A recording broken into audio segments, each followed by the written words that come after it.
श्यामदास एक झोपड़ी में अकेला रहता था। सालों से वही झोपड़ी उसका घर थी। उस रात बहुत तेज तूफानी बारिश हो रही थी। आसमान में बिजली गरज रही थी, जैसे कोई गुस्से में चिल्ला रहा हो। जंगल में हर तरफ अंधेरा और सन्नाटा था। श्यामदास दरवाजा बंद करके अपनी झोपड़ी में बैठा हुआ था, ताकि बाहर बाहर की बारिश और हवा अंदर ना आ सके। अचानक थक थक झोपड़ी के दरवाजे पर किसी ने दस्तक दी। साधु चौंका। इतने डरावने जंगल में इतनी रात गए कौन हो सकता है? हिम्मत करके दरवाजा खोला। सामने एक नवयुवती कन्या खड़ी थी। बारिश में उसके कपड़े पूरी तरह भीग चुके थे। हर लकीर, हर शेप साफ नजर आ रही थी। वो खूबसूरत थी और डरी हुई भी। साधु ने पूछा, ए कन्या, तू कौन है? इतनी रात इस जंगल में तू यहाँ क्या कर रही है? लड़की कांपते हुए बोली, बाबा जी, मैं पास वाले कामराज नगर की रहने वाली हूँ। मेरा नाम अनीता है। मैं बहुत डरी हुई हूँ। उसकी आवाज थरथरा रही थी। कुछ लोग मेरे पीछे पड़े हैं। वो मुझे मारना चाहते हैं। मेरी इज्जत लूटना चाहते हैं। मैंने अपनी जान बचाकर यहां तक भाग के आई हूं। कृपया मुझे बचा लीजिए। श्यामदास ने उसे अंदर बुला लिया। उसके लिए चटाई बिछाई और दिया जलाया। झोपड़ी में अब सिर्फ दिए की हल्की रोशनी थी और बाहर तूफान की आवाज। अनीता की आंखों में डर था। वो कांप रही थी। उसने कहना शुरू किया, मैं राजा विक्रम सिंह की बेटी हूं। मेरे माता पिता अब इस दुनिया में नहीं हैं। उनके जाने के बाद लोगों की नजर मेरी खूबसूरती पर टिक गई। वह मुझे छूना चाहते हैं। मेरा शरीर अपवित्र करना चाहते हैं। साधु श्यामदास उसकी बातें चुपचाप सुनता रहा। उसे लग रहा था कि यह लड़की कुछ और भी छुपा रही है। क्या उसका यहां आना सिर्फ इत्तेफाक है? बाहर तूफान बढ़ता जा रहा था। झोपड़ी के अंदर सिर्फ दो लोग थे, एक बूढ़ा साधु और एक जवान कन्या। कुछ देर बाद अनीता बोली, बाबा, मैं बहुत डरी हुई हूं। क्या आज की रात आप मुझे यहां रहने देंगे? श्यामदास ने उसकी तरफ देखा। उसकी आंखों में मासूमियत और डर दोनों थे। बूढ़े बाबा ने कहा, हाँ बेटी, आज रात तुम यहीं रहो। ये झोपड़ी तुम्हारी भी है। अनीता चटाई पर लेट गई। साधु श्यामदास उसे देख रहा था। वो खुद को रोक रहा था, मगर उसके मन में कुछ चल रहा था। कुछ अजीब, कोई हलचल, कोई बेचैनी।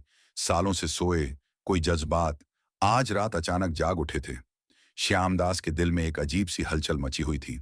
जवानी का जोश और प्यार की एक अनजानी दुनिया। सब कुछ उसकी आंखों के सामने घूमने लगा। वो मन ही मन सोच रहा था, यह रात कैसे कटेगी? मैं खुद को कैसे रोकूंगा? उसने आंखें बंद करके सोने की कोशिश की, पर नींद आंखों से कोसों दूर थी।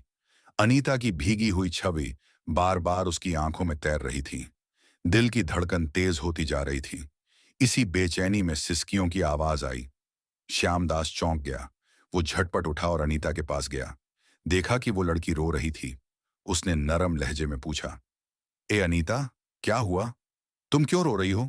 लड़की ने कपकपाते हुए जवाब दिया, मेरे साथ कुछ ऐसा हुआ है जो मैं किसी को नहीं बता सकती। श्यामदास की आंखों में हैरानी थी। ऐसी क्या बात है जो मुझसे भी नहीं कह सकती? कौन सा राज है जो छुपा रही हो? अनीता की आवाज और धीमी हो गई।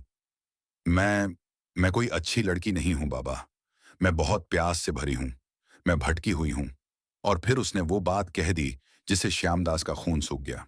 मैं एक आम लड़की नहीं हूं। मैं एक भटकी हुई आत्मा हूं। श्यामदास का शरीर कांपने लगा। उसके पैरों तले जमीन खिसक गई। आत्मा, ये क्या कह रही हो तुम? मैं कैसे मानूं ये सब? अनीता ने नीचे देखना शुरू किया और फिर धीरे धीरे अपनी कहानी बताई। बहुत समय पहले मैं रानी राधा थी। एक आदमी था अर्जुन। वो मुझसे शादी करना चाहता था, पर मैं उससे प्यार नहीं करती थी। उसने मुझे पाने के लिए काला जादू किया। मैं उसके जाल में फंस गई और वह जबरदस्ती मुझसे शादी कर बैठा। लेकिन मैं कभी उसकी नहीं हुई। उसने जब पहली रात मेरी इज्जत छीननी चाही, मैंने उसे रोक दिया। वो गुस्से में पागल हो गया और एक रात उसने मुझे मार डाला। मरते वक्त उसने कहा, तेरी आत्मा तब तक मुक्त नहीं होगी जब तक तू किसी पवित्र इंसान या साधु के साथ हम बिस्तर ना हो जाए। और बाबा, मैं तभी से जंगल में भटक रही हूं। यह सुनते ही श्यामदास का दिल और तेज धड़कने लगा। अनीता ने उसका हाथ पकड़ा।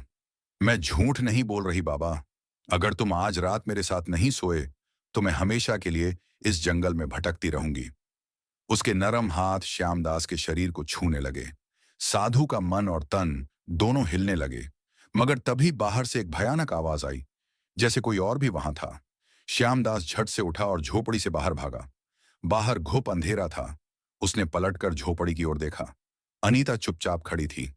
अचानक एक काला साया उसके सामने आया। आवाज गूंजने लगी, मैं वही हूं जिसने इस लड़की को तेरे पास भेजा है।